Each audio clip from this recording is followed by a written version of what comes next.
Okay, എല്ലാവർക്കും വീണ്ടും യേശുക്രിസ്തുവിൻ്റെ നാമത്തിൽ സ്നേഹവന്ദനം. നമ്മൾ യാക്കോബിൻ്റെ ലേഖനം കണ്ടിന്യൂസ് ആയിട്ട് പഠിച്ചുകൊണ്ടിരിക്കുന്നു. അത് നമ്മുടെ ജീവിതത്തിന് ഒരു വ്യതിയാനം കൂടെ വരുത്തുന്നു എന്ന് ഞാൻ ചിന്തിക്കുന്നു.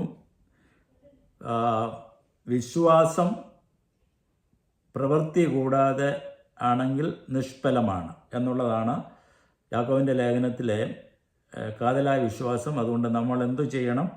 ഉറപ്പുള്ളവരായിരിക്കണം, കുലുങ്ങാത്തവരായിരിക്കണം, പൂർണ്ണരായിരിക്കണം. നമ്മുടെ ജീവിതം മറ്റുള്ളവരുടെ മുമ്പിൽ ക്രിസ്തുവിനെ ഉയർത്തുന്നവരായിരിക്കണം. നമ്മൾ ഇതെല്ലാം പഠിക്കുന്നത് കുറവില്ലാത്തവരും തികഞ്ഞവരും സമ്പൂർണരുമാകേണ്ടതിന്. ഇത് മൂന്നുമാണ് നമ്മൾ ഓർക്കേണ്ടത്. കുറവില്ലാത്തവരെ, സമ്പൂർണരെ, പൂർണ്ണര്. പൂർണ്ണരാരുമില്ല എന്ന് വേദപുസ്തകം പഠിപ്പിക്കുന്നതെങ്കിലും നമ്മൾ ആ പൂർണ്ണതയിലേക്ക് വളരുക എന്നുള്ളതാണ് ദൈവവചനം പഠനം കൊണ്ട് നമ്മുടെ ജീവിതത്തിൽ ഉണ്ടാകേണ്ടത്. അനുദിനം വളരുക. പൗലോസ് പോലും പറയുന്നത്, ഞാൻ പിടിച്ചുവെന്നോ തികഞ്ഞവനാണെന്നോ അല്ല, ക്രിസ്തുവേശു എന്നെ പിടിച്ചിരിക്കുന്നത് കൊണ്ട് എനിക്കും അത് പിടിക്കാമോ എന്ന് വെച്ച് ഞാൻ ഓടുക. അപ്പോൾ അനുദിനം വളർച്ച. അതുകൊണ്ടാണ് കർത്താവ് പറഞ്ഞത്, ഒരു വർഷത്തെ 3 കൊല്ലമായിട്ട് ഫലം നോക്കി ഇല്ലെങ്കിൽ വെട്ടിക്കളയുമെന്ന്. അപ്പം യജമാൻ പറയുന്ന 1 കൊല്ലം കൂടെ വെയിറ്റ് ചെയ്യും. അപ്പം നമ്മളിൽ നിന്നും എല്ലാം ദൈവം ഇതാണ് പ്രതീക്ഷിക്കുന്നത്. ദൈവം ദീർഘക്ഷമയുള്ളവനായതുകൊണ്ട് നമ്മുടെ അനുദിന ജീവിതത്തിൽ വരുന്ന അനുദിന പാപങ്ങൾക്ക് അന്നേരം അടിയോ ശിക്ഷയോ ലഭിക്കുന്നില്ല. ദൈവം ദീർഘക്ഷമയോടുകൂടി കൃഷിക്കാരൻ അതിൻ്റെ ഫലത്തിന് വേണ്ടി കാത്തിരിക്കുന്ന പോലെ നമ്മുടെ പിതാവും കാത്തിരിക്കുന്നു. അപ്പം ഇന്ന് നമ്മൾ ചിന്തിക്കുന്നത് യാക്കോബിൻ്റെ ലേഖനം 2-ാം അധ്യായത്തിൻ്റെ 14 തൊട്ടുള്ള വാക്യങ്ങളാണ്. ആർക്കെങ്കിലും അതൊന്ന് വായിക്കാമെങ്കിൽ വായിക്കാം. 14 തൊട്ട് 24 വരെ, 25 വരെയുള്ള 14 തൊട്ട് 26 വരെ നമ്മൾ തീർക്കുക. ഇന്ന് 14 തൊട്ട് 26 വരെയുള്ള വാക്യങ്ങൾ ആരെങ്കിലും ബൈബിൾ എടുത്ത് വായിക്കാമെങ്കിൽ വായിക്കുക, അല്ലെ ഞാൻ വായിക്കാം. വിശ്വാസമുണ്ടെന്ന് പറയെ പ്രവൃത്തികൾ ഇല്ലാതിരിക്കുക ചെയ്താൽ ഉപകാരമെന്ത്? ആ വിശ്വാസത്താൽ അവൻ രക്ഷ പ്രാപിക്കുമോ? ഒരു സഹോദരനോ സഹോദരിയോ പ്രവൃത്തിക്ക് വകയില്ലാത്തവരുമായിരിക്കും നിങ്ങളിൽ ഒരുത്തിനവരുടെ സമാനത്തോടെ പോയി തീ കായുകയും രക്ഷപ്പെടുകയും ചെയ്യുവിനെന്ന് പറയുന്നതല്ലാതെ ദേഹരക്ഷയ്ക്ക് ആവശ്യമുള്ളവർക്ക് കൊടുക്കാതിരുന്നാൽ ഉപകാരമെന്ത്? അങ്ങനെ വിശ്വാസം പ്രവൃത്തികളില്ലാത്തതായാൽ സ്വതവേ നിർജ്ജീവമാകുന്നു. എന്നാൽ ഒരുത്തൻ നിനക്ക് വിശ്വാസമുണ്ട്, എനിക്ക് പ്രവൃത്തികളുണ്ട് എന്ന് പറയുമായിരിക്കും. നിന്റെ വിശ്വാസം പ്രവൃത്തികൾ കൂടാതെ കാണിച്ചു തരിക, ഞാനും എന്റെ വിശ്വാസം പ്രവൃത്തികളാൽ കാണിച്ചു തരാം.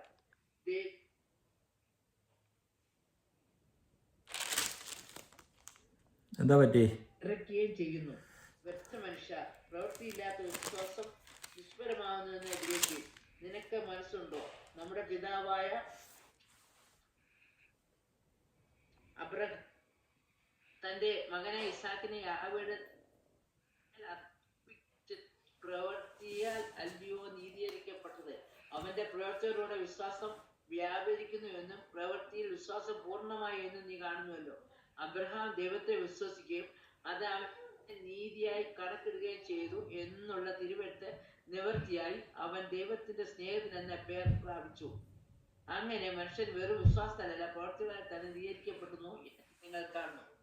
വണ്ണം രാഹാബ് എന്ന വേശ്യയും ദൂതരെ കൈക്കൊള്ളുകയും വേറൊരു വഴിയെ പറഞ്ഞയക്കുകയും ചെയ്ത പ്രവൃത്തികളാൽ അല്ലയോ നീതീകരിക്കപ്പെട്ടത്. ഇങ്ങനെ ആത്മാവില്ലാത്ത ശരീരം നിർജ്ജീവമായിരിക്കുന്നത് പോലെ പ്രവൃത്തിയില്ലാത്ത വിശ്വാസവും നിർജ്ജീവമാകുന്നു. ഓക്കെ, ഞാൻ നിങ്ങളോട് അതൊന്ന് ആ വേദപുസ്തകത്തിൽ കൂടി പോകുവാനാണ് ഞാൻ നിങ്ങളോട് വായിക്കാൻ പറഞ്ഞത്. കാരണം നമ്മളും അന്നേരം ഒന്നുകൂടെ ആ വാക്കുകളിൽ കൂടി പോകും. അപ്പം ഇവിടെ 3 കാര്യമാണ്, 3 തരത്തിലുള്ള വിശ്വാസം. ഒന്ന് നിർവ്യാജ വിശ്വാസം, എന്ന് പറഞ്ഞാൽ യാതൊരു വിധമായ പ്രവൃത്തിയുമില്ലാത്ത വിശ്വാസം, ഫോൾസ് വിശ്വാസം.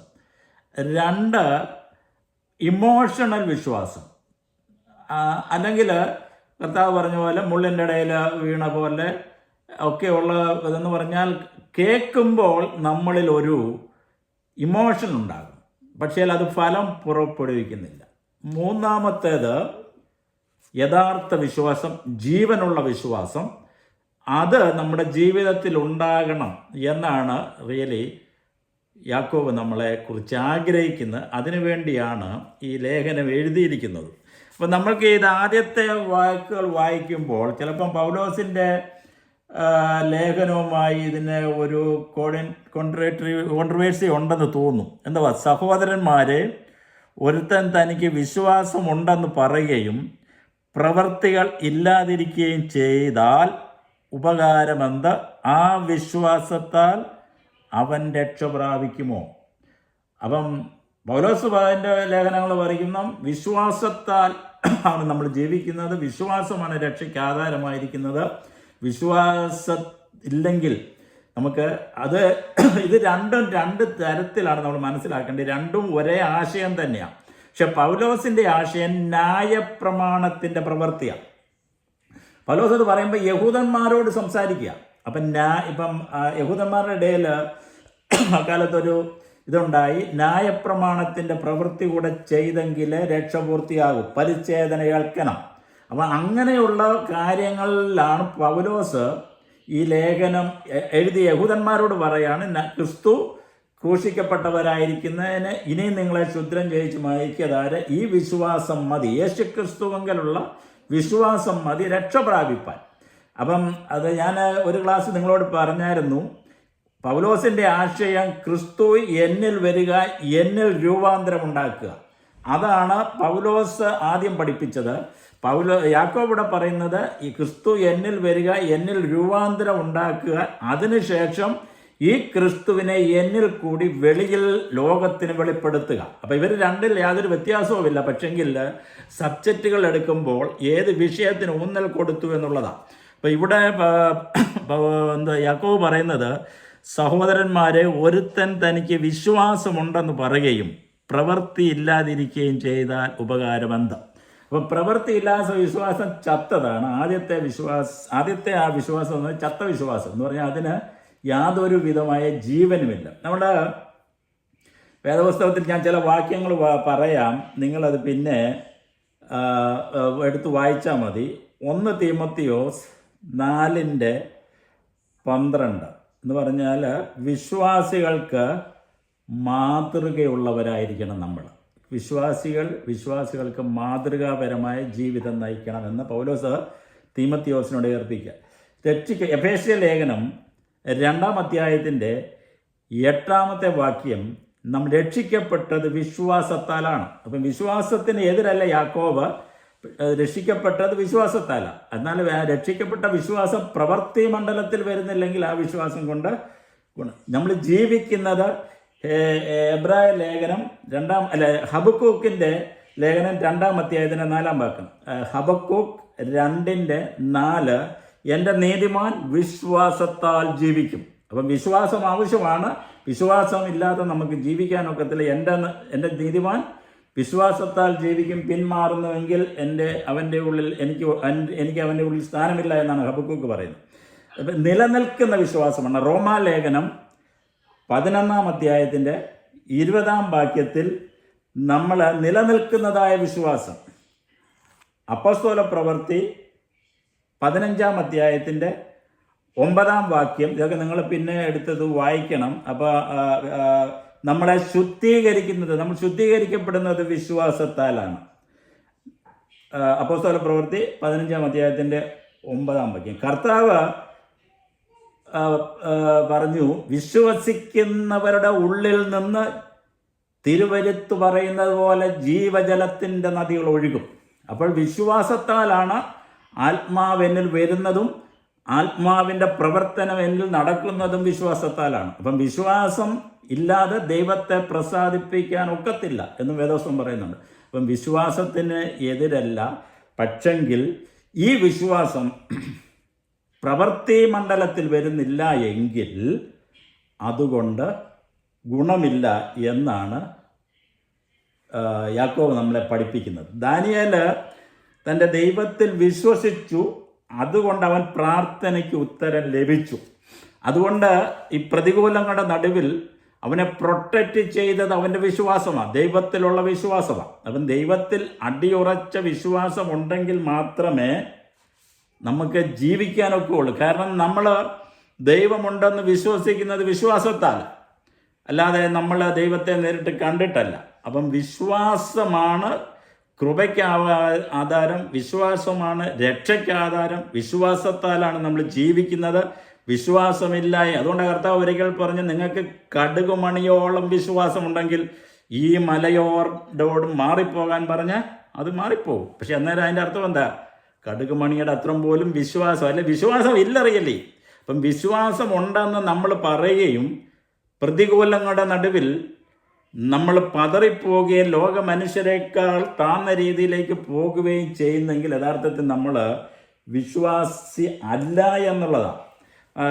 ഈ എബ്രായ ലേഖനം 11-ാം അധ്യായത്തിൽ വിശ്വാസ വീരന്മാരുടെ പട്ടിക പറഞ്ഞിട്ടുണ്ട്. അപ്പോൾ ഇവിടെ പൗലോസ് ഈ വിശ്വാസത്തിൻ്റെ കാര്യങ്ങൾ പറഞ്ഞിട്ട്, വിശ്വാസം ആവശ്യം, വിശ്വാസമില്ല നമുക്ക് ജീവിക്കാനൊക്കത്തില്ല, ഈ പറഞ്ഞ വേദപുസ്തകങ്ങളിലെല്ലാം ആദ്യമോടെ ഉൽപ്പത്തി തൊട്ട് അബ്രഹാമിന് വിശ്വാസിയുടെ പിതാവെന്ന് പേര് വിളിച്ച് അങ്ങനെ എവിടേക്ക് പോകുന്നുവെന്ന് അറിയാതെ ദൈവത്തിൻ്റെ വിളി കേട്ട് ഇറങ്ങി. അപ്പോൾ ഒരു വിശ്വാസിക്കുകയും അതിൻ്റെ കഴിഞ്ഞു വരുന്ന കോൺസിക്വൻസ് എന്ത് തന്നെയായിരുന്നാലും, അതിനെതിരെ എന്തെല്ലാം കാര്യങ്ങൾ എതിർപ്പുകൾ വന്നാലും അത് വകവെക്കാതെ ധൈര്യസമേതം പതറിപ്പോകാതെ മുന്നോട്ട് പോകുവാൻ സാധിക്കുന്നവരാണ് യഥാർത്ഥത്തിൽ വിശ്വാസി എന്ന് പറയുന്നത്. അല്ലാത്തവൻ യഥാർത്ഥത്തിൽ വിശ്വാസമുണ്ട്, പിയാൻ്റെ വിശ്വാസമുണ്ട്. അടുത്ത പിയാൻ്റെ വിശ്വാസത്തെ പറ്റിയാണ് പറയുന്നത്. അപ്പം ആ വിശ്വാസം എല്ലാവർക്കും ഉണ്ട്. ഈ ഒരു ഗവൺമെൻറ് തകർക്കുവാൻ സാധാരണഗതിയിൽ ഇപ്പം പാകിസ്ഥാൻ ഇന്ത്യ തകർക്കാൻ വേണ്ടി ചെയ്ത ഒരു കാര്യം കള്ളനോട്ട് അടിച്ചിറക്കുക എന്നുള്ളതാണ്. അപ്പം ഒരു രാജ്യത്തിൽ പണപ്പെരുപ്പം സൃഷ്ടിച്ചിട്ട് ജനങ്ങൾക്ക് ജീവിക്കാൻ വയ്യാത്ത രീതിയിൽ ആ രാഷ്ട്രത്തിൻ്റെ ഭദ്രത തകർക്കുവാൻ കള്ളനോട്ടിന് സാധിക്കും. അപ്പം അത് കള്ളനോട്ട് അടിച്ചിറക്കുക കഴിയുമ്പോഴത്തേനും ആ രാജ്യത്തിൻ്റെ സമ്പദ്സ്ഥാപനം തകരും. ഇത് തന്നെയാണ് സാത്താന് ദൈവസഭയ്ക്കുള്ളിൽ ചെയ്യുന്നത്. വിശ്വാസി എന്ന് തോന്നിക്കുന്ന രീതിയിലുള്ള പ്രസംഗങ്ങളും ആക്ഷനും കണ്ടു കഴിയുമ്പോൾ അനേകായിരങ്ങൾ അതിൻ്റെ പുറകെ ഇന്ന് പൊയ്ക്കൊണ്ടിരിക്കുക. അപ്പോൾ അതുകൊണ്ടാണ് നിങ്ങൾ ഏതാത്മാവിനെയും ശോധന ചെയ്യാതെ ആത്മാവ് യഥാർത്ഥത്തിൽ ദൈവത്തിൽ നിന്നുള്ളതോ എന്ന് നിങ്ങൾ അന്വേഷിക്കണം. ലവോദിയക്കാർ അത് വചനം കേൾക്കുക മാത്രമല്ല, അത് അങ്ങനെ തന്നെ അല്ലയോ എന്ന് തിരുവഴുത്തുകളെ ശോധന ചെയ്തു. അപ്പം നമ്മളും ഈ വചനങ്ങൾ അതുകൊണ്ട് കർത്താവ് പറഞ്ഞു, അതാ ക്രിസ്തു ഇവിടെ എന്ന് പറഞ്ഞാൽ നിങ്ങൾ പുറപ്പെട്ടില്ല, അതാ അവിടെ നിന്ന് പറഞ്ഞാൽ പോകരുത്. നമ്മൾ ഉറപ്പും ധൈര്യവുമുള്ളവരായിരിക്കണം. യഥാർത്ഥത്തിൽ ക്രിസ്തു ആരാണെന്ന് മനസ്സിലാക്കണം. ആ ക്രിസ്തുവിനെ യഥാർത്ഥത്തിൽ മനസ്സിലാക്കി കഴിയുമ്പോൾ, ക്രിസ്തുവിൻ്റെ പഠിപ്പിക്കലുകൾ മനസ്സിലാക്കി കഴിയുമ്പോൾ, ക്രിസ്തുവിൻ്റെ ഉപദേശം മനസ്സിലാക്കി കഴിയുമ്പോൾ, ക്രിസ്തു എന്താണ് ലോകത്തിന് പറഞ്ഞതെന്ന് മനസ്സിലാക്കി കഴിയുമ്പോൾ യഥാർത്ഥത്തിൽ നമുക്കിതിൻ്റെ നടുവിൽ നിൽക്കാൻ സാധിക്കും. ഈ കർത്താവായ യേശു ക്രിസ്തു കാൽവറിയിൽ കിടന്നുകൊണ്ട് എൻ്റെ ദൈവമേ, എൻ്റെ ദൈവമേ, എന്നെ കൈവിട്ടതെന്ത് എന്ന് നിലവിളിച്ചു. ഒരു ലോക മനുഷ്യൻ കർത്താവായ യേശു ക്രിസ്തുവിൻ്റെ 3.5 കൊല്ലത്തെ പ്രവർത്തനം കാണുകയും ഭൂതങ്ങളെ പുറത്താക്കുകയും മരിച്ചവരെ ഉയർപ്പിക്കുകയും അത്ഭുതങ്ങൾ ചെയ്യുകയും അനേകായിരങ്ങളെ തൻ്റെ കൂട്ടത്തിലേക്ക് കൊണ്ടുവരികയൊക്കെ ചെയ്തിട്ട് ഈ ഒരു സമയം കടന്നു വന്നാൽ ഒരു ലോക മനുഷ്യനെ സംബന്ധിച്ച് സകലതും തീർന്നു പോയി എന്ന് തോന്നും. അപ്പം കർത്താവ് ക്രൂശിൽ കിടന്നുകൊണ്ട് എൻ്റെ ദൈവമേ, എൻ്റെ ദൈവമേ, എന്നെ കൈവിട്ടത് എന്ന് പ്രാർത്ഥിക്കുകയും ചെയ്തു. പക്ഷെങ്കിൽ കർത്താവ് അവിടെ കിടന്ന് കരയൊന്നുമല്ലായിരുന്നു. നമ്മളെ വേദപുസ്തകം കർത്താവ് ഉരുവിട്ട ഏതാണെന്നറിയോ? സങ്കീർത്തനത്തിൽ നിന്നൊരു ഭാഗമാണ് ഉരുവിട്ടത്. 21-ാം സങ്കീർത്തനം തോന്നുന്നു. എൻ്റെ ദൈവമേ, എൻ്റെ ദൈവമേ, നീ എന്നെ കൈവിട്ടതെന്ത്. അതിൻ്റെ അടുത്ത സ്റ്റേറ്റ്മെൻറ്റ് കർത്താവ് പറയുന്നത് എന്നാണെന്നറിയോ? എൻ്റെ ആത്മാവിനെ ഞാൻ നിങ്ങൾ ഫരമേൽപ്പിക്കുന്നു എന്ന്.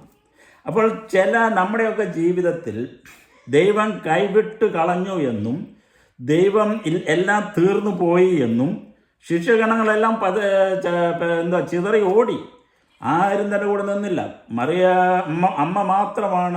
മാത്രമാണ് കർത്താവിൻ്റെ ക്രൂശിനരിയുന്ന. യോഹന്നാന് പത്രോസും ഈ അകലം വിട്ട് ക്രിസ്തുവിനെ അനുഗമിക്കുന്നതാണ് ഏറ്റവും വലിയ അപകടം എന്ന് പറയുന്നത്. അതുകൊണ്ടാണ് തള്ളിപ്പറയാനും ഒക്കെ ഇടയായിത്തീർന്നത്. പക്ഷെ ഞാൻ പറഞ്ഞ ഇതുപോലെയുള്ള അനുഭവങ്ങൾ ദൈവം തള്ളിക്കളഞ്ഞുവെന്ന്, പതറിപ്പോകുന്നുവെന്ന്, എല്ലാം തീർന്നുപോയി എന്ന് ഒക്കെ അനുഭവങ്ങൾ ജീവിതത്തിൽ ഉണ്ടാകാം. അപ്പോൾ ക്രിസ്തു ചെയ്ത പോലെ നമ്മൾ എന്തോ ചെയ്യണം? ദൈവവചനത്തിൽ ആശ്രയിക്കുകയും ദൈവവചനം ഉരുവിടുകയും ദൈവത്തിൽ പരിപൂർണമായി ആശ്രയിക്കുകയും ചെയ്യണം. അതിനാണ് ഈ അപ്പോസ്തലന്മാരുടെയും അനേക വിശ്വാസ വീരന്മാരുടെയും പട്ടിക വേദപുസ്തകത്തിൽ എഴുതിയിരിക്കുന്നത്, അവരുടെ കഥകൾ വേദപുസ്തകത്തിൽ, ചരിത്രം വേദപുസ്തകത്തിൽ എഴുതിയിരിക്കുന്നത് നമ്മൾക്ക് ധൈര്യം പകരുവാനാണ്. വ്യഭിചാരത്തിൽ വീണുപോയ ദാവീദ്, അവിടെ അവൻ്റെ ചരിത്രം നമ്മുടെ മുമ്പിൽ എഴുതിയിരിക്കുന്ന എന്തുവാ? അതിൽ നിന്നും രക്ഷപ്രാപിപ്പാൻ കഴിയുമെന്ന് ദാവീദിൻ്റെ ചരിത്രം നമ്മെ പഠിപ്പിക്കുന്നു. ശലോമോൻ്റെ ചരിത്രം നമ്മളെ പഠിപ്പിക്കുന്നു. പത്രോസിൻ്റെ ചരിത്രം നമ്മളെ പഠിപ്പിക്കുന്നു. വീണുപോയവരുടെ ചരിത്രമാണ് വേദപുസ്തകത്തിൽ ഒത്തിരി. പക്ഷെ ആ വീണടത്ത് വന്ന് എഴുന്നേറ്റ് വീണ്ടും ദൈവത്തിന് വേണ്ടി പ്രവർത്തിക്കുവാൻ സാധിക്കുമെന്ന് വേദപുസ്തകം നമ്മളെ പഠിപ്പിക്കുന്നത് കൊണ്ട് നമ്മുടെ ജീവിതത്തിൽ വരുന്ന ചില ബലഹീനതകളോ ചില കുറവുകളോ ചില പാപങ്ങളോ, പക്ഷേ സാത്താൻ പലപ്പോഴും നമ്മളെ അതിൻ്റെ മുമ്പിൽ പിടിച്ചിട്ട് നീനെ കൊണ്ട് ഇനി ഒന്നിനും കൊള്ളത്തില്ല, നീ തകർന്നവനാന്നൊക്കെ പറയും. അത് അവൻ്റെ ഉത്തരവാദിത്തമാണ്, അതാണ് അവൻ്റെ ജോലി. അതുകൊണ്ടാണ് മോശയുടെ ശരീരം സ്വർഗത്തിലേക്ക് കൊണ്ടുപോകുവാൻ ദൂതൻ തിരഞ്ഞപ്പോൾ സാത്താൻ തടഞ്ഞത്. ഇവനൊരു കൊലപാതകയാണെന്നും പറഞ്ഞ് അവന് വാദിച്ചു എന്നാണ് യൂദയുടെ ലേഖനത്തിൽ എഴുതിയിരിക്കുന്നത്. പക്ഷെങ്കിൽ ഇപ്പം നമ്മുടെയൊക്കെ ജീവിതത്തിൽ ഇതുപോലുള്ള അനുഭവങ്ങൾ വരുമ്പോൾ നമ്മൾ പതറിപ്പോകാതെ വേദപുസ്തകത്തിലും അതിൻ്റെ വാഗ്ദത്തത്തിലും ക്രിസ്തുവിൻ്റെ വചനത്തിലും അടിയുറച്ച് വിശ്വസിക്കുകയാണ്. അപ്പോൾ ഒന്ന് നമ്മൾ പറഞ്ഞത് പ്രവൃത്തിയില്ലാത്ത വിശ്വാസം, അത് നിർജീവമാണ്. അത് പ്രവൃത്തി മണ്ഡലത്തിലേക്ക് വരുന്നില്ല എങ്കിൽ അതുകൊണ്ട് യാതൊരു ഗുണവുമില്ല. ഇനി യഥാർത്ഥ വിശ്വാസം എന്തുവാണ്? അടുത്ത വാക്യം നമുക്ക് വായിക്കാം. ഒരു സഹോദരനോ സഹോദരിയോ നഗ്നരും അഹോവൃത്തിക്ക് വകയില്ലാത്തവരുമായിരിക്കെ നിങ്ങളിൽ ഒരുത്തൻ അവരോട് സമാധാനത്തോടു പോയി തീ കായുകയും വിഷപ്പടയ്ക്കുകയും ചെയ്യുവീനെന്ന് പറയുന്നതല്ലാതെ രേഖരക്ഷയ്ക്ക് ആവശ്യമുള്ളത് അവർക്ക് കൊടുക്കാതിരുന്നാൽ ഉപകാരമെന്ത്? അങ്ങനെ വിശ്വാസം പ്രവൃത്തികളില്ലാത്തതിനാൽ സ്വതവേ നിർജീവമാകും. അപ്പം ഇതാ നിർജീവം. നമ്മൾ ഈ യാക്കോബിൻ്റെ ലേഖനത്തിൽ നമ്മൾ ഒത്തിരി ധനവാനും ദരിദ്രനെ ഒത്തിരി കൊണ്ടുവരുന്നുണ്ട്. കാരണം ഇന്നത്തെ സാമൂഹ്യ പ്രശ്നങ്ങളിൽ ഒന്നാണ് ഈ ദരിദ്രൻ എന്നുള്ളത്. നമുക്ക് പലപ്പോഴും, ഞാൻ ഒരിക്കൽ കഴിഞ്ഞ 2 ആഴ്ച മുമ്പ് പറഞ്ഞായിരുന്നു, എൻ്റെ വിശപ്പ് എൻ്റെ ഭൗതിക വിഷയവും എൻ്റെ അയൽക്കാരൻ്റെ വിശപ്പ് എൻ്റെ ആത്മീയ വിഷയവുമാണ്. അപ്പം എനിക്ക് വേണ്ടി ഞാൻ അധ്വാനിക്കും, പ്രവർത്തിക്കും. എൻ്റെ അയൽക്കാരന് വേണ്ടി ഞാൻ എന്തോ ചെയ്യും? പ്രാർത്ഥിക്കും.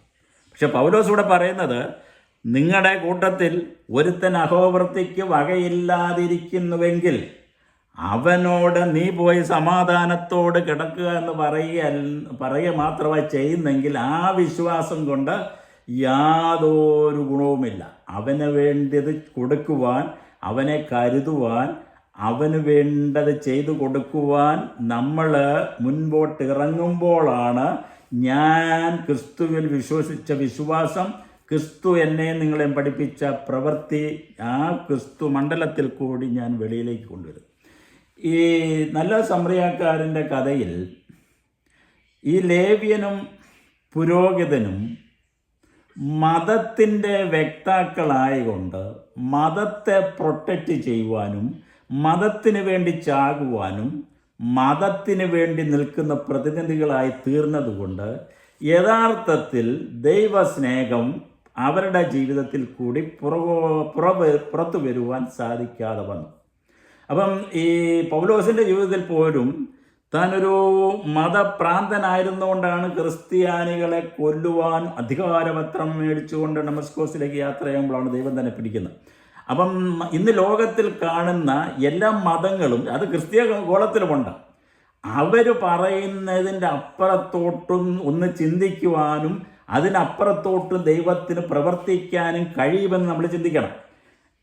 ഈവൻ കർത്താവിൻ്റെ ശിഷ്യന്മാരുടെ കൂട്ടത്തിൽ അങ്ങനെയുള്ള ആൾക്കാരുണ്ടായിരുന്നു ആരംഭകാലത്തിൽ. നമുക്കറിയാം, ഒരിക്കൽ യോഹന്നാനും പത്രോസും യാക്കോബും കർത്താവിൻ്റെ അടുക്ക് വന്നിട്ട് പറഞ്ഞു, കർത്താവേ, നിൻ്റെ നാമത്തിൽ ഒരുത്തൻ ഭൂതത്തെ പുറത്താക്കുന്ന കണ്ടു, ഞങ്ങളെ അനുഗമിക്കായാൽ ഞങ്ങൾ അവരെ വിരോധിച്ചു.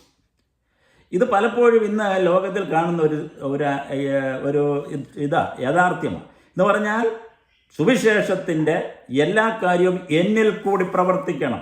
പത്രോസ് യോഹന്നാനോട് പറയുന്നത് എന്തുവാ? അവന് യേശുവിൻ്റെ നാമത്തിൽ ഭൂതത്തെ പുറത്താക്കി ഞങ്ങളുടെ കൂടെ വരാഞ്ഞുകൊണ്ട് ഞങ്ങൾ വിരോധിച്ചു. കാരണം ഇതിനൊക്കെയുള്ള ഹോൾസെയിൽ കച്ചവടം എനിക്കാ തന്നിരിക്കുന്നത്, നിങ്ങൾക്കല്ല.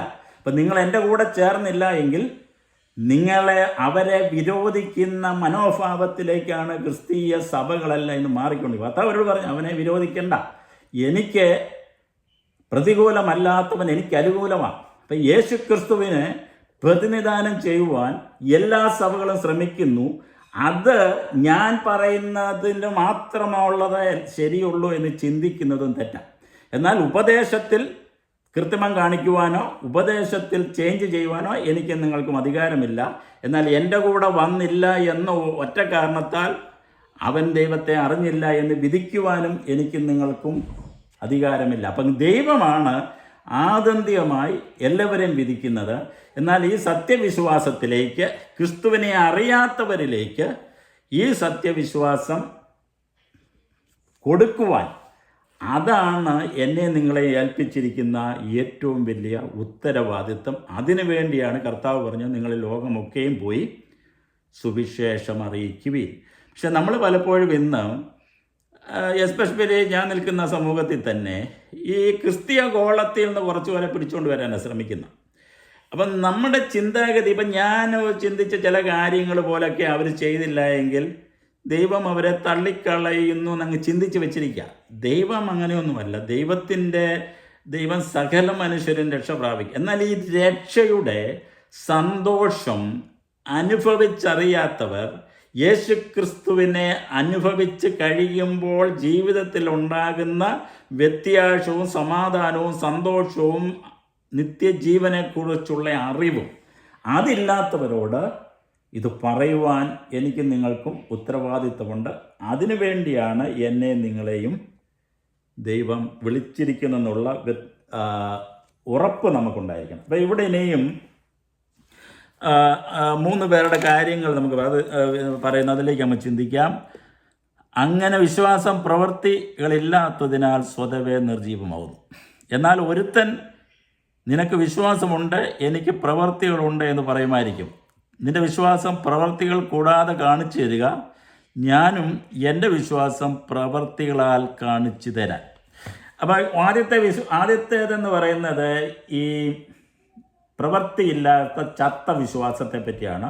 അത് ഒരു കൂട്ടുകാരൻ, ദരിദ്രനായ ഒരുത്തൻ്റെ കഥ പറഞ്ഞിട്ട്, അവനെ നീ ചെയ്യുന്നില്ലെങ്കിൽ നീ അവനോട് ദൈവവചനമൊക്കെ പറഞ്ഞിട്ട് അവന് വേണ്ടത് ഈ ലോക ജീവിതത്തിൽ അവന് ആവശ്യമുള്ളത് കൊടുക്കുന്നില്ല എങ്കിൽ ആ വിശ്വാസം പ്രവൃത്തിയില്ല, അത് ചത്തതാ. അത് അവനെ രക്ഷിക്കുമെന്നായി അവിടെ ചോദിക്കുന്നത്. അവനെ രക്ഷിക്കത്തില്ല. കാരണം അവൻ ചുമ്മാ കൊണ്ട് പറയുന്നതേ ഉള്ളൂ. അവൻ്റെ പ്രായോഗിക ലൈഫിൽ ഇത് അനുഭവിച്ചിട്ടില്ല, ക്രിസ്തുവിനെ അറിഞ്ഞിട്ടില്ല. കാരണം ക്രിസ്തുവിനെ അറിഞ്ഞെങ്കിൽ അവൻ ഇങ്ങനെ പ്രവർത്തിക്കാൻ ഒക്കത്തില്ല.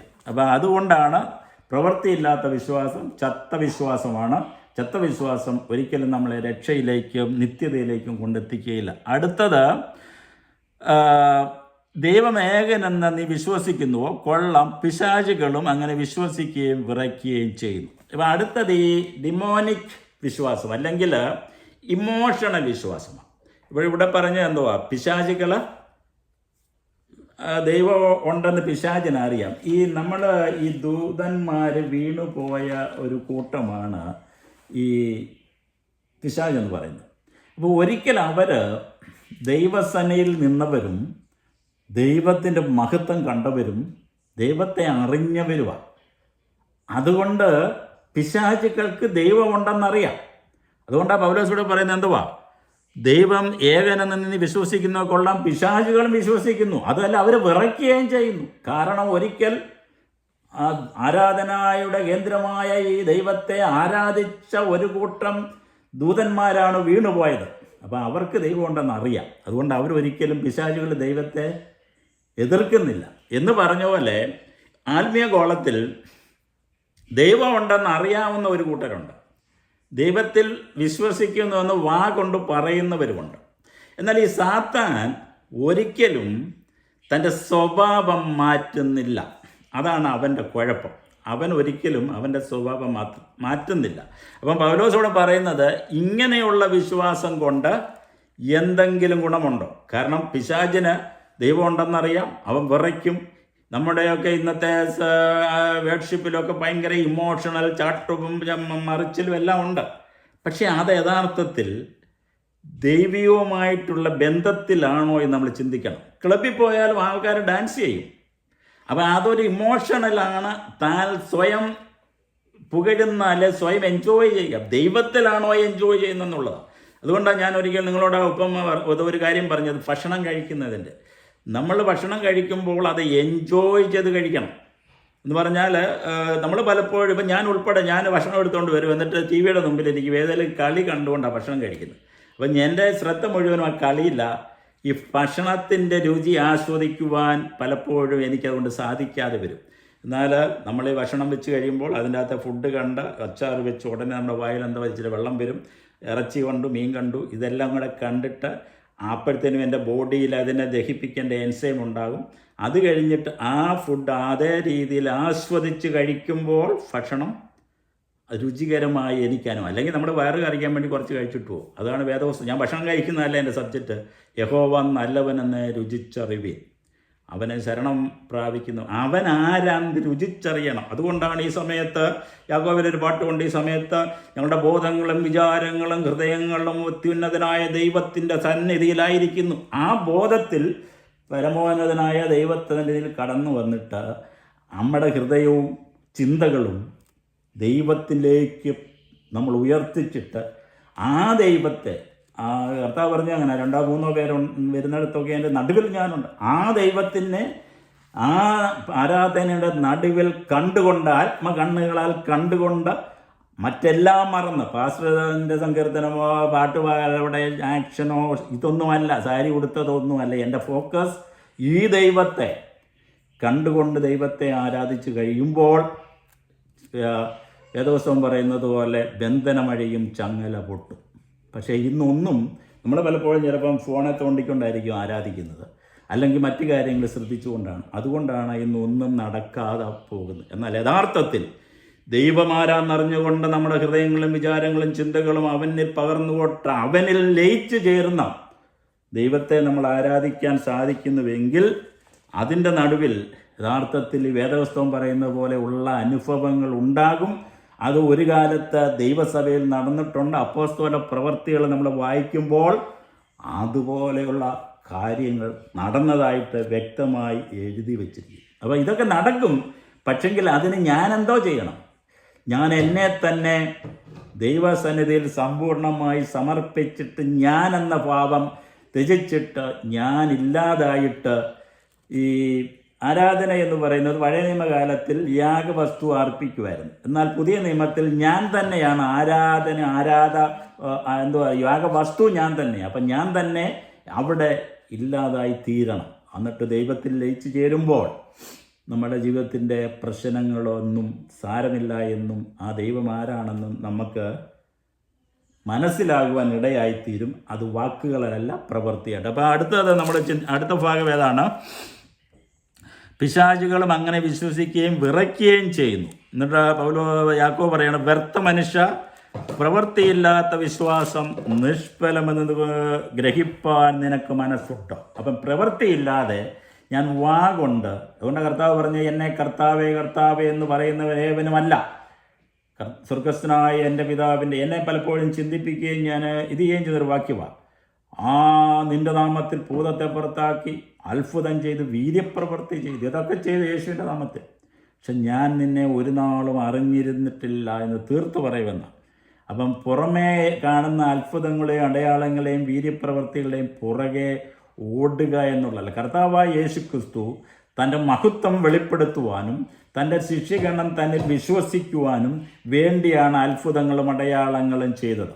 അല്ലാതെ എനിക്കിന്ന് യഥാർത്ഥത്തിൽ യേശുക്രിസ്തു ദൈവത്തിൻ്റെ പുത്രനാണെന്ന് വിശ്വസിക്കുവാൻ എനിക്ക് നിങ്ങൾക്കൊരു അടയാളത്തിൻ്റെ ആവശ്യമില്ല. എന്നാൽ അവിശ്വാസികളുടെ ഇടയിൽ ഇന്നും അടയാളങ്ങൾ നടക്കും. എന്നാൽ നമ്മുടെ പ്രാർത്ഥനകൾ ഹൃദയ നുറുക്കത്തോട് ദൈവസന്നിധിയിൽ കടന്നു ചെല്ലുമ്പോൾ ദൈവം തീർച്ചയായിട്ടും ആ പ്രാർത്ഥന കേൾക്കും, ഉത്തരം നൽകും. പക്ഷേ എൻ്റെ പ്രാർത്ഥനയ്ക്ക് ഉത്തരം കിട്ടിയോ ഇല്ലയോ എന്നതിൻ്റെ അടിസ്ഥാനത്തിലല്ല നമ്മുടെ ദൈവവിശ്വാസം. ദൈവം ആരാണെന്ന് അതുകൊണ്ടാണ് പൗലോസ് എൻ്റെ കഷ്ടതയെ പറ്റിയൊക്കെ വേദപുസ്തകത്തിൽ എഴുതിയിട്ടുണ്ട്. 40 അടി 4 വട്ടം കുരിയാതെ കൊണ്ട് മൃഗത്തോട് യുദ്ധം ചെയ്തു, ഉറക്കളപ്പ്, പട്ടിണി, അകത്തുനിന്നുള്ള ഉപദ്രവം, പുറത്തുനിന്നുള്ള ഉപദ്രവം, കല്ലേറ്, ഇതൊക്കെ സഹിച്ച ദൈവപുരുഷൻ, ദൈവം തിരഞ്ഞെടുക്കപ്പെട്ട ഒരു മനുഷ്യന് ഇങ്ങനെ സംഭവിക്കും.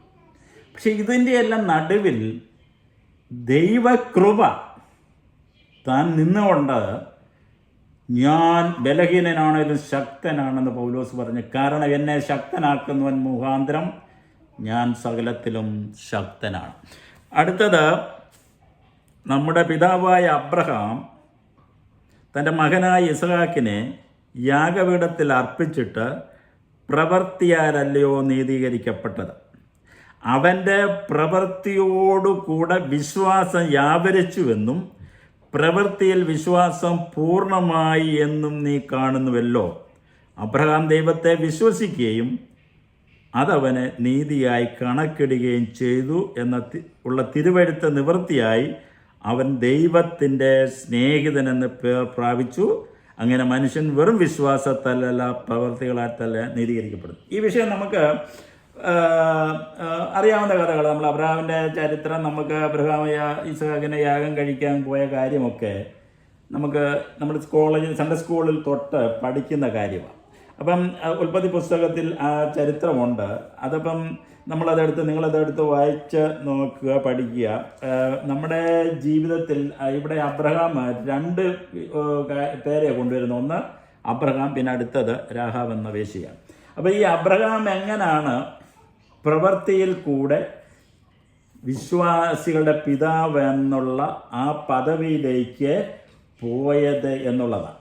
അപ്പം നമ്മൾ വാക്കുകൾ മാത്രമല്ല, അത് പ്രവൃത്തി. അപ്പം ദൈവം അബ്രഹാമിനെ വിളിച്ചിട്ട് നിന്റെ സന്തതി ആകാശത്തിലെ നക്ഷത്രങ്ങളെ കാണിച്ചിട്ട്, മക്കളില്ലാതിരിക്കുമ്പോഴാണ് ദൈവം വിളിച്ചിട്ട് ഈ ദൈവത്തിൻ്റെ ആകാശത്തിലേക്ക് കാണിച്ചിട്ട്, ആകാശത്തിലെ നക്ഷത്രങ്ങളെ എണ്ണാമെങ്കിൽ എണ്ണിക്കോ, അതുപോലെ നിനക്ക് സന്തതി ഉണ്ടാകുമെന്ന്, മക്കൾ ഉണ്ടാകുന്നതിന് പറഞ്ഞ കാര്യം. അപ്പം ആ വാഗ്ദത്തം ഈ അബ്രഹാമിന് ഓർമ്മയുണ്ട്.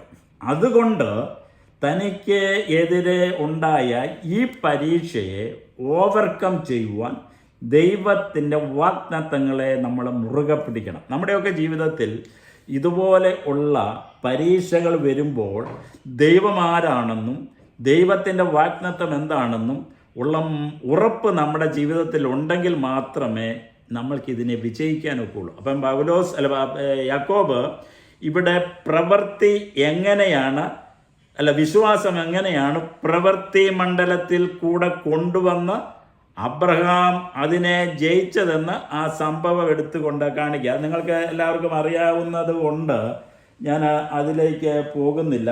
നമ്മൾ ഈ യോഹന്നാൻ 3:17-18 വാക്കുകളിൽ, ഗലാത്യ ലേഖനം 6:10, ഗലാത്യ ലേഖനം 5:6 ഇവിടെ എല്ലാവർക്കും നന്മ ചെയ്യണമെന്നും സ്നേഹത്താൽ എല്ലാം ചെയ്യണമെന്നും വാക്കിനാലും നാവിനാലല്ല പ്രവൃത്തിയിൽ സ്നേഹിക്കണമെന്നും കർത്താവ് പറഞ്ഞിട്ടുണ്ട്. 1 യോഹന്നാൻ 3:17-18, ഗലാത്യർ 6:10, ഗലാത്യർ 5:6. ഈ വാക്കുകളിലൊക്കെ അത് ഗലാത്യർ പൗലോസ് എഴുതിയതാണ്. അപ്പം വാക്ക് വിശ്വാസമല്ല, അത് പ്രവൃത്തി മണ്ഡലത്തിലേക്കൂടെ വേണമെന്ന് യാക്കോബ് മാത്രമല്ല പൗലോസിൻ്റെ ലേഖനങ്ങളെല്ലാം പറയുന്നുണ്ട്. പക്ഷേ പൗലോസ് ആദ്യം ആ ലേഖനങ്ങൾ എഴുതുമ്പോൾ ന്യായപ്രമാണത്തിൻ്റെ പ്രവൃത്തി, അതായിരുന്നു യഹൂദന്മാരുടെ വാദവും, പരിച്ഛേദന ചെയ്യണം. ന്യായപ്രമാണത്തിൻ്റെ പ്രവൃത്തി നിന്ന് ക്രിസ്തു നമ്മളെ പിടിപ്പിച്ചത് കൊണ്ട് ഇനിയും രക്ഷയുടെ പൂർത്തീകരണത്തിന് ന്യായപ്രമാണത്തിൻ്റെ പ്രവൃത്തി ആവശ്യമില്ല എന്നുള്ളതാണ് പൗലോസിൻ്റെ വാദം. യാക്കോബ് പറയുന്നത്, ഇങ്ങനെ ദൈവത്തെ സ്വീകരിച്ച് ദൈവത്തെ അറിഞ്ഞ് ദൈവത്തെ അനുഭവിച്ച വ്യക്തി ക്രിസ്തു കാണിച്ചതുപോലെ ഈ വിശ്വാസം പ്രവൃത്തി മണ്ഡലത്തിലേക്ക് കൊണ്ടുവരണം. അബ്രഹാം അതാണ് ചെയ്തത്. പഴയ നിയമത്തിൽ അബ്രഹാം അതാണ് ചെയ്തത്, വിശ്വാസികളുടെ പിതാവെന്ന് അങ്ങനെയാണ് വാക്ക് കേട്ടത്. നമ്മളും എന്തോ ചെയ്യണം? 1 യോഹന്നാൻ 3:17-18 വാക്യങ്ങളിൽ വാക്കിനാലും നാവിനാലുമല്ല. നമുക്ക് വാക്കുകൾ കൊണ്ടും നാവുകൾ ഈ പണ്ടൊരുത്തൻ പറഞ്ഞു പ്രാർത്ഥിക്കാമെന്ന് പറയുന്നതിൻ്റെ വേറൊരു അർത്ഥം എന്നിൽ നിന്ന് വേറെ ഒന്നും പ്രതീക്ഷിക്കേണ്ട, നീ വല്ലതും ചെയ്യാമെങ്കിൽ ചെയ്തു, ഞാൻ പ്രാർത്ഥിക്കുക എന്നുള്ള. പക്ഷേ യഥാർത്ഥ ഹെൽപ്പ് എന്നിൽ നിന്ന് പ്രതീക്ഷിക്കും. നമ്മൾ സാധാരണ പലപ്പോഴും പറഞ്ഞു ഞാൻ പ്രാർത്ഥിക്കാമെന്ന് പറയും, പക്ഷേ എങ്കിൽ അവനോട് കൂടെ അത് ഈ സമറിയക്കാരൻ ചെയ്ത അതാ അല്ലേ, മതത്തിൻ്റെ കെട്ടുപാടുകൾക്കോ മതത്തിൻ്റെ ബന്ധനങ്ങളോ ഈ ലേവിനെ പോലോ പുരോഹിതനെ പോലോ തനിക്കില്ല. എന്നാൽ ഈ സമറിയക്കാരന് യഹൂദനുമായിട്ട് ബന്ധവുമില്ല. പക്ഷേ ആ വേർപാടുകളെല്ലാം അവൻ മാറ്റിവെച്ചുകൊണ്ട് ഈ കരുണ കാണിക്കുവാൻ ഇത് സമറിയക്കാരന് കാണിച്ച പോലെ തന്നെ നീയും പോയി അങ്ങനെ തന്നെ ചെയ്യുക എന്ന കർത്താവ് അവനോട് പറഞ്ഞു. അപ്പം ഇതാണ് യഥാർത്ഥത്തിൽ നമ്മൾ അനുഭവിച്ച ക്രിസ്തു ദൈവത്തിൻ്റെ പുത്രനാണെന്ന് പറഞ്ഞാൽ തന്നെത്താൻ ലോകത്തിന് വേണ്ടി കൊടുത്തു. നിങ്ങൾ ലോകത്തിൻ്റെ വെളിച്ചമാകുന്നു, ഭൂമിയുടെ ഉപ്പാകുന്നു. അപ്പോൾ ഉപ്പെന്ന് പറയുന്നത് അത് അലിഞ്ഞ് സ്വയം ഇല്ലാതായി തീർന്ന് ആ ഉപ്പ് മറ്റുള്ളവർക്ക് സ്വാദിഷ്ടമായി തീരുക ചെയ്യുന്നത്. അല്ലാതെ ഉപ്പായിട്ട് അങ്ങനെ ഇരുന്നു കൊണ്ടാൽ ആർക്കെന്തോ ഗുണം. അപ്പം അതുകൊണ്ട് ആ ഉപ്പ് ഇല്ലാതായി പോയി കഴിഞ്ഞാൽ പിന്നെ സത്യത്തിൽ ഉപ്പല്ലാതാകുക.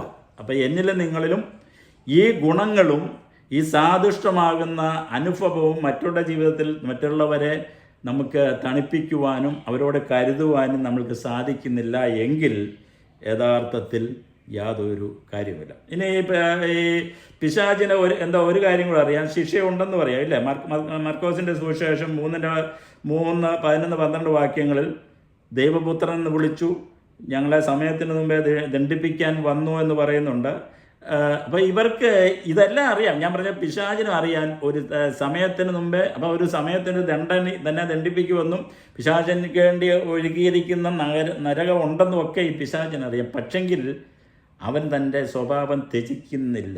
അവൻ അതിൽ തന്നെ അവന് പോസ്റ്റ് പറയുന്നവനും അവൻ്റെ അപ്പനുമെന്നാണ് കർത്താവ് പറഞ്ഞു. അപ്പം നമുക്ക് ഇതൊക്കെ നമ്മൾ അറിഞ്ഞത് കൊണ്ട് കാര്യമില്ല. അറിവ് ചേർക്കുന്നു, സ്നേഹമോ ആത്മീയ വർധന വരുത്തുന്നു. അപ്പം ഇത് സ്നേഹമായി എൻ്റെ നിങ്ങളുടെയും ജീവിതത്തിൽ പുറത്തു വരുമ്പോൾ മാത്രമേ ഈ അബ്രഹാമിനെ പോലെ ജീവനുള്ള വിശ്വാസം എൻ്റെയും നിങ്ങളുടെയും ജീവിതത്തിലുണ്ട്. അപ്പം ആദ്യം ചത്ത വിശ്വാസം, രണ്ട് സൈത്താൻ്റെ ഇമോഷണൽ അല്ലെങ്കിൽ അറിവുണ്ട്, പക്ഷെ പ്രവൃത്തി മണ്ഡലത്തിലില്ല. മൂന്നെന്തുവായ അബ്രഹാമിനെ പോലെ വിശ്വാസം പ്രവൃത്തി മണ്ഡലത്തിലേക്ക് കൊണ്ടുവരുന്ന വിശ്വാസം. അതാണ് യഥാർത്ഥത്തിൽ നമ്മൾക്ക് ഇവിടെ ജീവിതത്തിൽ ആവശ്യമായിരിക്കുന്നത്. ഇനി ഇവിടെ പറഞ്ഞിരിക്കുന്ന ഒരു കാര്യം, ഈ രാഹാവ് എന്ന വേശ്യയെ പറ്റിയ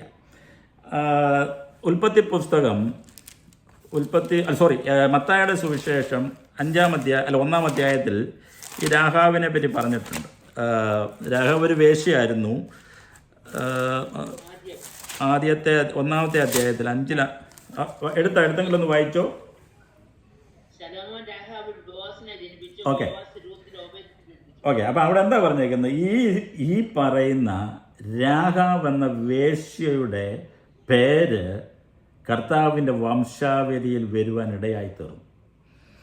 നമ്മളത് ചിന്തിക്കേണ്ട ഒരു കാര്യമാണ്. നമ്മൾ പലപ്പോഴും അങ്ങനെയുള്ളവരെ തള്ളിക്കളഞ്ഞ് ആ രീതിയിലാണ് അവരെ കാണുന്നത്. അപ്പം ഞാൻ നിങ്ങൾ ഈ ഭാഗ്യങ്ങൾ നിങ്ങളെടുത്ത് വായിച്ചോണം. പിന്നെ ഉൽപ്പത്തി പുസ്തകം 15-ലും 22 വരെയുള്ള അധ്യായങ്ങളിലാണ്. 15-22 വരെ അധ്യായങ്ങളിൽ 15-ൽ അബ്രഹാമിനെ വിളിക്കുന്നതും 22-ൽ ഇസ്ഹാക്കിനെ യാഗം കഴിക്കുന്നതും നമുക്ക് കാണാം.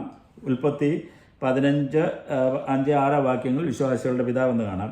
ഇനി ഉൽപ്പത്തി 22-ലാണ് അബ്രഹാം പ്രവൃത്തിയിൽ കൂടി തൻ്റെ വിശ്വാസം യാക്കോബിനെ ബലിയർപ്പിച്ച് തിരികെ പ്രാപിച്ചു എന്നാണ് പറയുന്നത്. പറഞ്ഞാൽ തൻ്റെ ആ ആക്ഷനിൽ കർത്താവ് ദൈവം അത് അംഗീകരിച്ചിട്ട് തന്നെ തിരികെ മരിച്ചവനെന്ന പോലെ തിരികെ പ്രാപിച്ചു. അത് 22-ൽ പ്രവൃത്തിയിൽ കൂടി അത് തെളിയിച്ചു.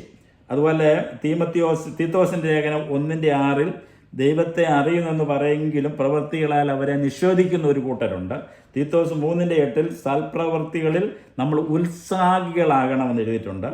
അപ്പം അതുകൊണ്ട് ജെയിംസ് പറയുന്നത് എന്തുവാ, വിശ്വാസം അത് പ്രവൃത്തിയില്ലെങ്കിൽ ചത്തതാണ്. പ്രവൃത്തിയിൽ കൂടി നമ്മുടെ വിശ്വാസം നമ്മൾ പൂർത്തീകരിക്കണം. ഇനി രാഹാവിനെ പറ്റി പറഞ്ഞിരിക്കുന്നത് യോശുവയുടെ പുസ്തകത്തിലാണ്. യോശുവയുടെ പുസ്തകം 2-ാം അധ്യായത്തിൻ്റെ 6-ാം വാക്യത്തിലാണ് അത് പറഞ്ഞിരിക്കുന്നത്. അതിൽ എടുത്തെങ്കിലും ഒന്ന് വായിക്കാം. യോശുവയുടെ പുസ്തകം 2-ാം അധ്യായത്തിൻ്റെ 6-ാമത്തെ വാക്യം.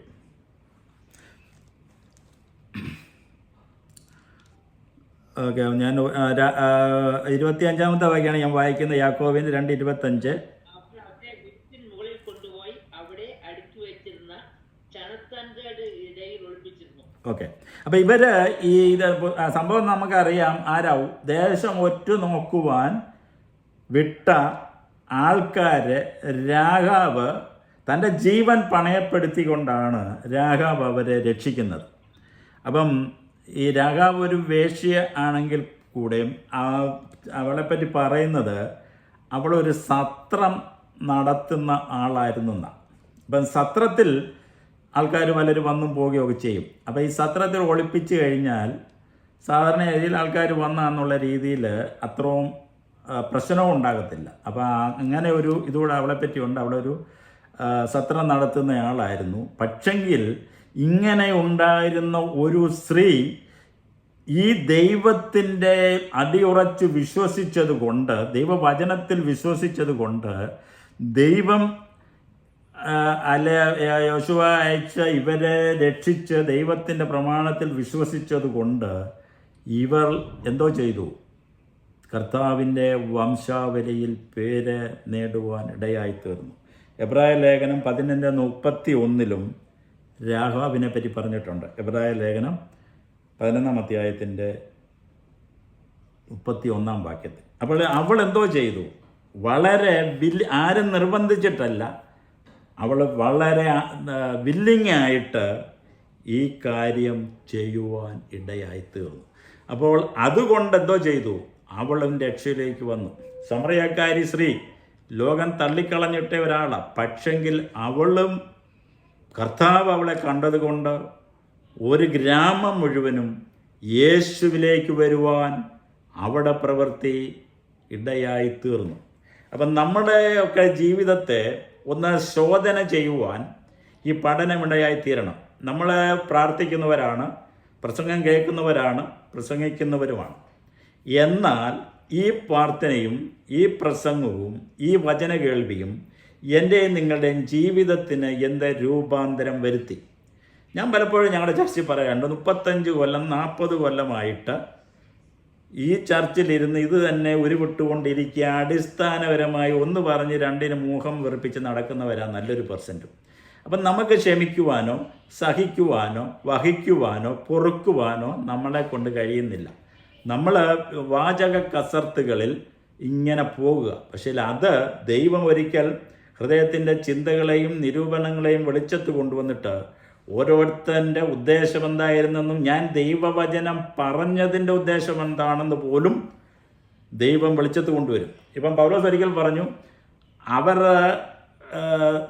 എന്നോടുള്ള ദേഷ്യം കൊണ്ട് ദൈവവചനം പ്രസംഗിക്കാം, പ്രസക്തിക്ക് വേണ്ടി ദൈവവചനം പ്രസംഗിക്കുന്നവരുണ്ട്, ഞാൻ കേമനാന്ന് കാണിക്കുവാൻ വേണ്ടി ദൈവവചനം പ്രസംഗിക്കുന്നവരുണ്ട്.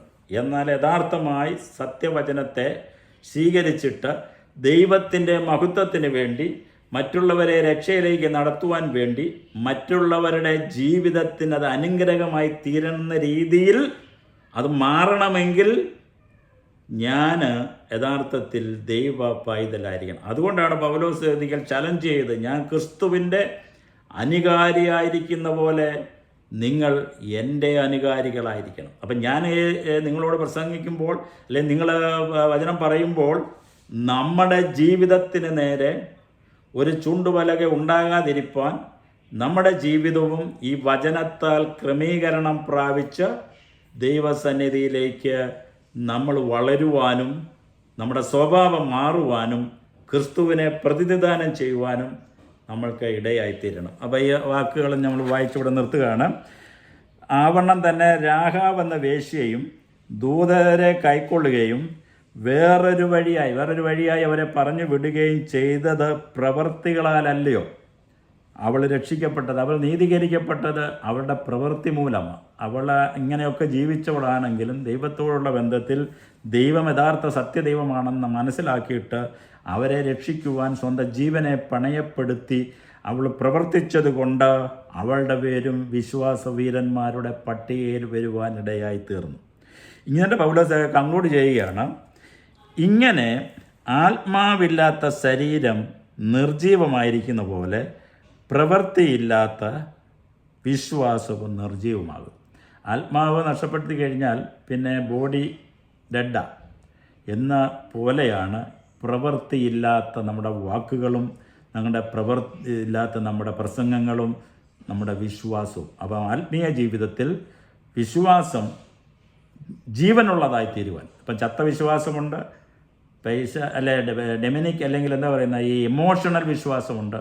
എന്നാൽ ജീവനുള്ള വിശ്വാസം അബ്രഹാമിനെ പോലെ ഈ രാഹാവിനെ പോലെ ഏത് പ്രതികൂല നടികൾ ജീവൻ പണയം വെക്കേണ്ടി വന്നാലും വിശ്വാസത്തിന് വേണ്ടി നിലനിൽക്കുമെന്നുള്ള ഉറച്ച ബോധ്യത്തോടു കൂടി ആ വിശ്വാസത്തെ പ്രവൃത്തി മണ്ഡലത്തിൽ കൊണ്ടുവരുവാൻ ദൈവം നമ്മളെ സഹായിക്കട്ടെ. അടുത്ത ആഴ്ച നാവിനെ പറ്റിയാണ് നമ്മൾ സംസാരിക്കുന്നത്. നാവെന്ന് പറഞ്ഞാൽ ഏറ്റവും വലിയ തീയാണെന്ന് യാക്കോബ് പറയുന്ന ആ വിഷയം നമുക്ക് അടുത്ത ആഴ്ച ചിന്തിക്കാൻ. നിങ്ങളത് വായിച്ചുകൊണ്ട് വരിക. കടന്നു വന്ന എല്ലാവരോടുമുള്ള നന്ദി അറിയിക്കുന്നു. ദൈവം നിങ്ങളെ അനുഗ്രഹിക്കട്ടെ. ഇപ്പം നമ്മൾക്ക് പ്രാർത്ഥിച്ച് ഇന്നത്തെ മീറ്റിംഗ് കൺക്ലൂഡ് ചെയ്യുക. പ്രാർത്ഥിക്കുമ്പോൾ നമ്മുടെ ലതി ഒരു വീട് പണിതുകൊണ്ടിരിക്കുവാണ്.